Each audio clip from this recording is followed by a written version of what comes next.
여러분 안녕하십니까? 지난 주말 김건희 여사가 원하는 장소를 골라 사실상 검사들을 소환해 조사를 받은 데 대해 이원석 검찰총장이 공개 비판했습니다. 수사팀이 따돌려 미리 보고조차 받지 못했다는 검찰총장은 이렇게 말한 걸로 전해집니다.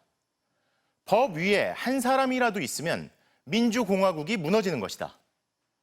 그런데 어떤 이들은 대통령 가족인데 좀 그러면 안 되느냐고 합니다. 하지만 민주화 이후 정권을 가리지 않고 현직 대통령 가족이 수사를 받을 때 특혜를 피했던 이유가 있겠죠. 소환되고 포토라인에 서고 조사받는 걸 피하고 싶지 않아서가 아니라 민심을 거스르고 싶지 않아서 그랬을 겁니다. 점점 더 많은 사람들이 누군가는 법 위에 있다고 여기고 그게 일상화되는 시대. 과거 그랬던 시절, 우리는 그때를 독재의 시대라고 부릅니다. 오늘 첫 소식입니다. 김건희 여사가 조사받은 곳은 대통령 경호처가 관리하는 부속 건물로 확인됐는데요.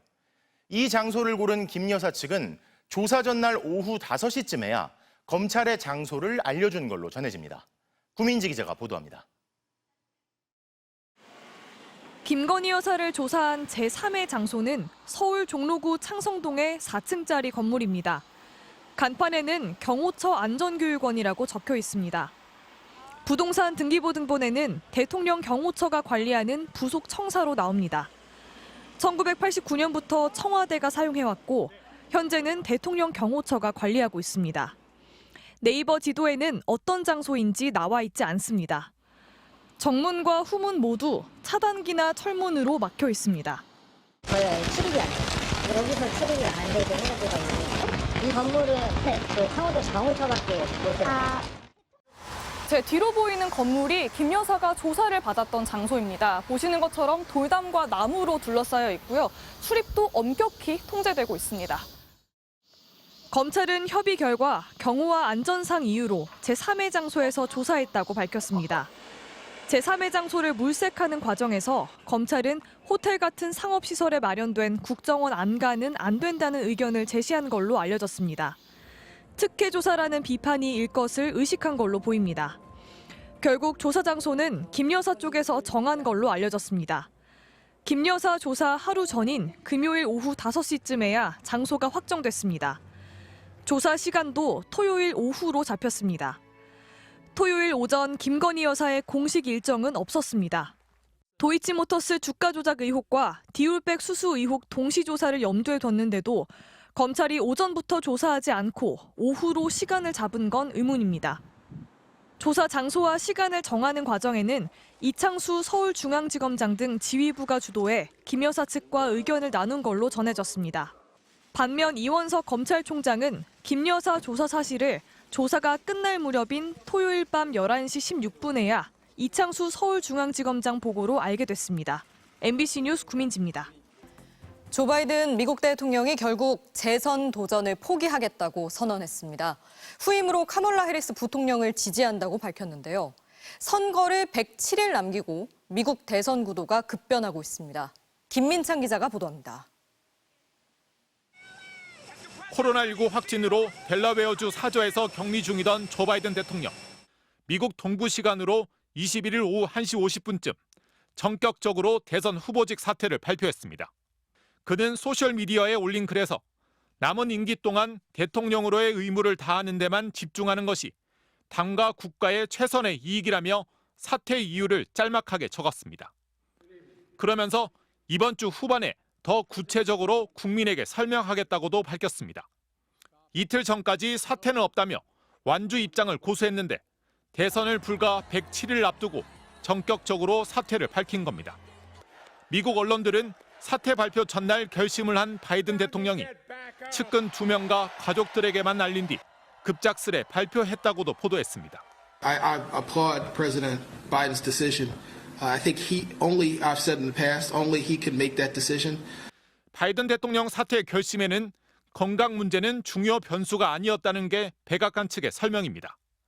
바이든 대통령은 자신의 후임으로 카멀라 해리스 부통령에 대한 지지를 선언했습니다. 이에 해리스 부통령은 곧장 대선 후보가 되어서 트럼프를 이기겠다며 감사의 뜻을 전했습니다. 뉴욕타임스는 갑작스런 사퇴 발표에 일부 바이든 측근들은 눈물을 흘렸고 많은 사람들이 충격을 받았지만 안도하는 사람들도 적지 않았다고 백악관의 분위기를 전했습니다.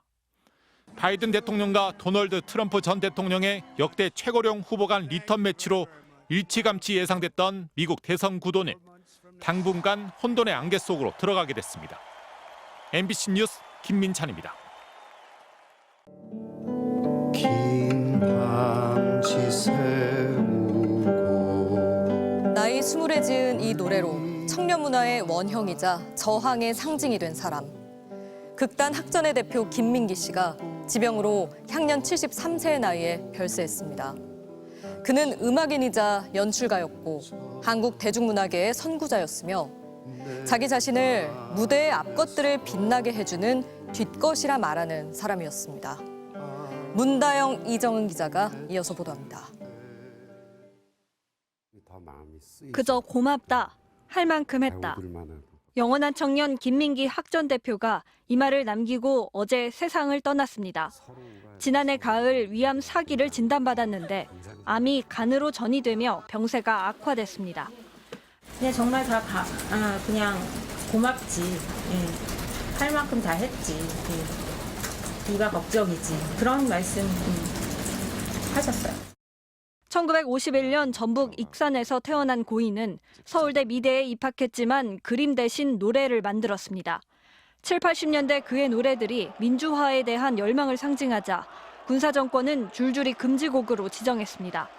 주변의 감시나 그런 게 굉장히 심했어요. 그래서 정상적인 어떤 사회생활이라든가 그런 걸 할 수가 없었고.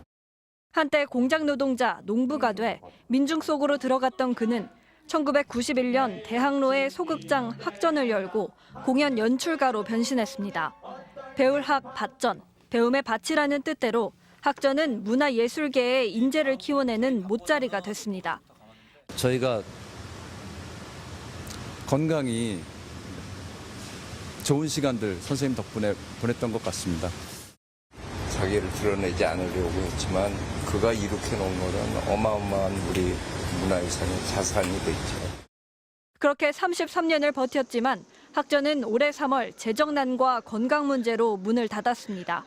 발인은 24일이며 이날 유족은 예전 학전이 자리했던 아르코 꿈밭 극장에 들렀다 장지로 향합니다.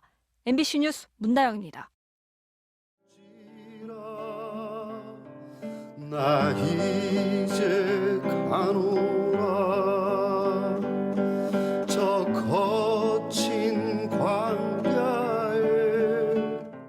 20살의 미술학도 김민기가 아침 이슬을 내놓았던 1971년. 군사정권의 서슬이 펄었던 때였습니다.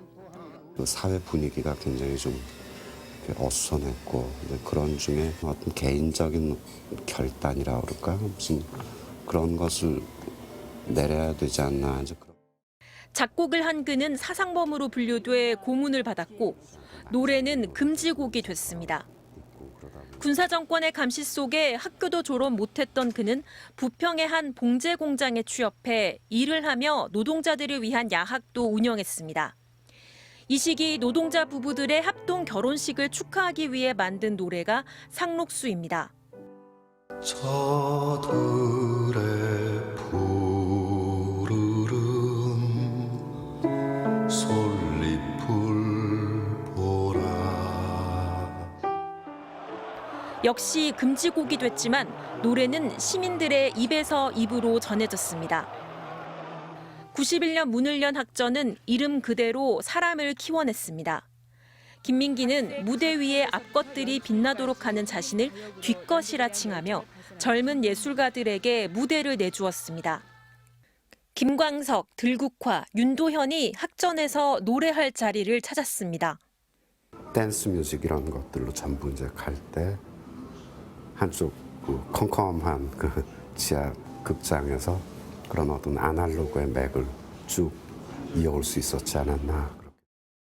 4,200회 넘게 공연된 뮤지컬 지하철 1호선은 한국 최초로 모든 음악을 라이브로 연주했고 모든 배우를 오디션으로 뽑았습니다. 설경구, 황정민, 조승우가 학전 출신입니다. 그러나 김민기는 잘 나가던 지하철 1호선을 2008년 중단하고 아동극에 몰두했습니다. 소위 돈이 안 돼도 미래 세대를 놓으면 안 된다는 신념이었습니다.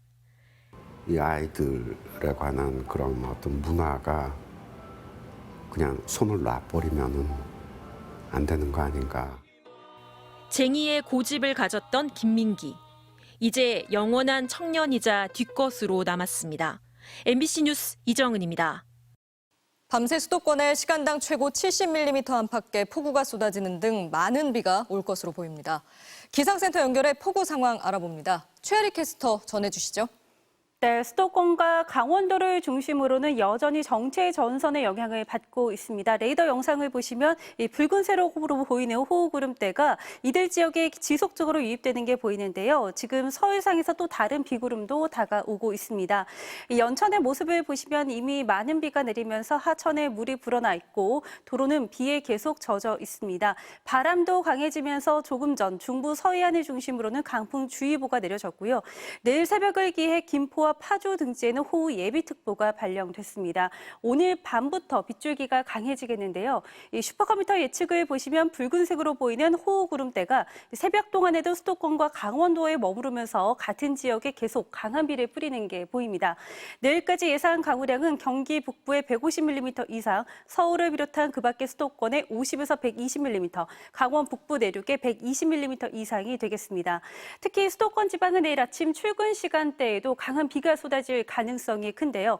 오늘 밤부터 내일 오전까지 1시간 동안 최대 70mm에 달하는 강한 물폭탄이 떨어질 것으로 보입니다. 지금까지 기상센터였습니다. 주식 시세 조종 의혹을 받지만 검찰청에 소환돼 조사를 받고 있는 유명인도 있습니다. 카카오 창업자 김범수 위원장인데요. 법원에 저희 기자가 나가 있습니다. 이승지 기자, 김 위원장 구속 여부 결정하는 심사 결론이 나왔나요? 네, 김범수 위원장에 대한 영장실질 심사는 오후 2시부터 6시까지 약 4시간 동안 진행됐는데요. 끝난 지 2시간여가 지났지만 아직 결과는 나오지 않았습니다. 김 위원장은 현재 서울 남부구치소에서 결과를 기다리고 있는데요. 취재진을 마주한 김 위원장은 어떠한 질문에도 대답하지 않았습니다. 수자심이 카톡방에서 보고 받았다는데 인정하십니까? 어떻게 설명하십니까? 오늘 안에서 어떻게 소명했습니까? 시세조종 혐의 인정하십니까? 김 위원장은 지난해 2월 SM엔터테인먼트 인수 당시 경쟁자인 하이브의 공개 매수를 방해하기 위해 SM엔터 주가를 고의로 끌어올린 혐의를 받고 있습니다.